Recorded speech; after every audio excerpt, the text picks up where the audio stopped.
Eh bien bonjour à tous messieurs dames, j'espère que vous allez bien. Aujourd'hui on se retrouve, on est le 17 juin 2024.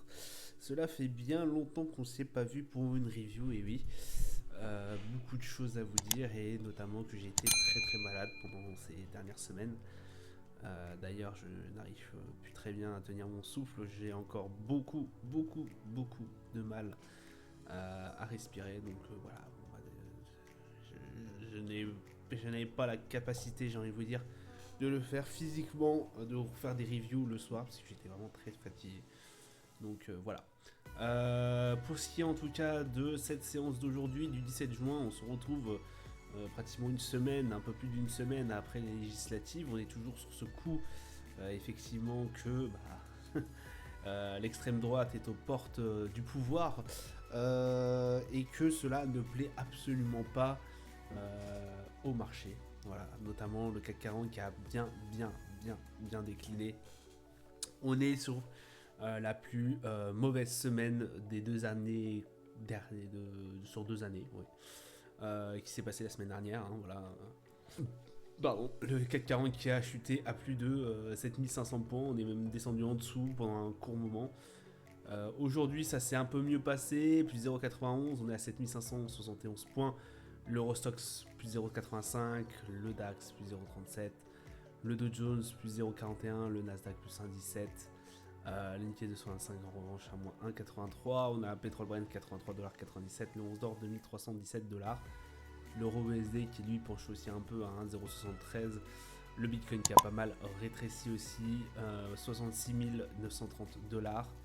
Au niveau du palmarès SRD, on a Coty qui fait un plus 9,49, GE Aerospace plus 3,81, Téléperf plus 3,69, URW moins 2,68, on a Sartorius qui fait un moins 3,78 et Antin Infrat qui fait un moins 3, un moins 7,03 pardon.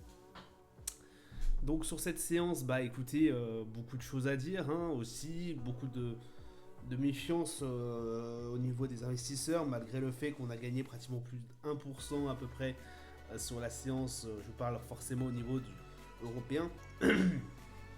Et oui, parce que on est sur sur des niveaux, si vous voulez, qu'on a vu, qu'on avait en début d'année. Donc ça pose problème. Ça pose énormément de problèmes. Beaucoup vous diront qu'on est encore très compatissant par rapport à ce gros problème au niveau français, puisqu'effectivement les marchés ont direct plongé après la dissolution de l'Assemblée nationale voulue par le président Emmanuel Macron. J'ai envie de vous dire, c'est un peu la politique qui se mêle un peu de la finance. Le programme en fait des potentiels futurs premiers ministres, voilà, on est obligé de rentrer de là-dedans, hein, de l'extrême droite, n'égaye pas énormément, j'ai envie de vous dire,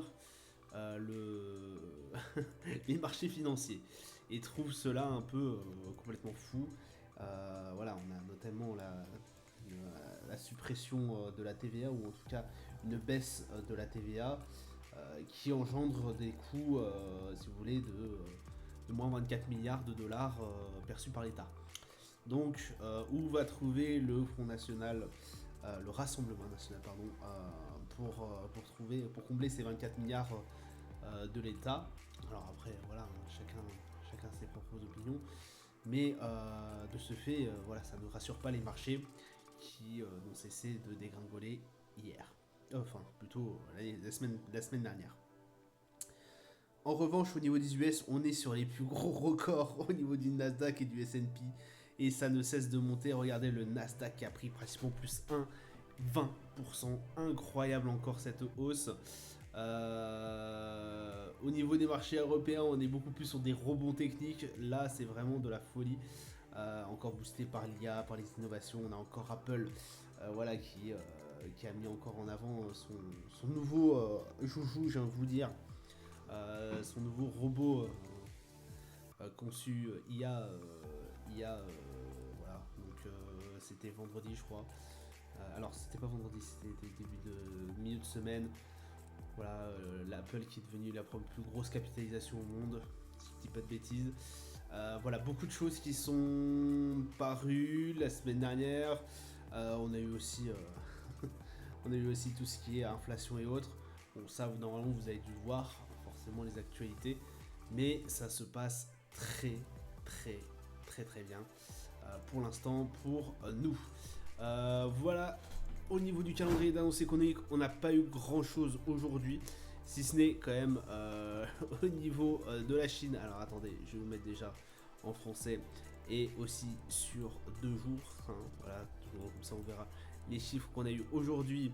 Le PPI et aussi la vente au détail au niveau des marchés chinois. Mais demain, on aura les décisions des taux d'intérêt, on aura la décision des sentiments ZIU, indice du sentiment économique au niveau de l'Allemagne, le RBA, décision des taux d'intérêt au niveau de l'Australie, la vente au détail, très attention à la vente au détail au niveau des US.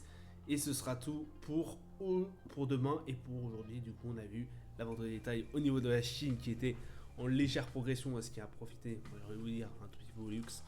Et la production industrielle, en revanche, qui elle est en nette baisse. Voilà, on va aller se diriger maintenant sur nos marchés. Et écoutez, on va commencer par le CAC 40 qui, après avoir fléchi bien comme il faut, on a été rechercher les 7600. Là, j'ai envie de vous dire que pour l'instant, c'est plus un rebond technique qu'autre chose. Les 7004 sont pas très loin, mine de rien, hein, on a été chercher bien profond vendredi dernier.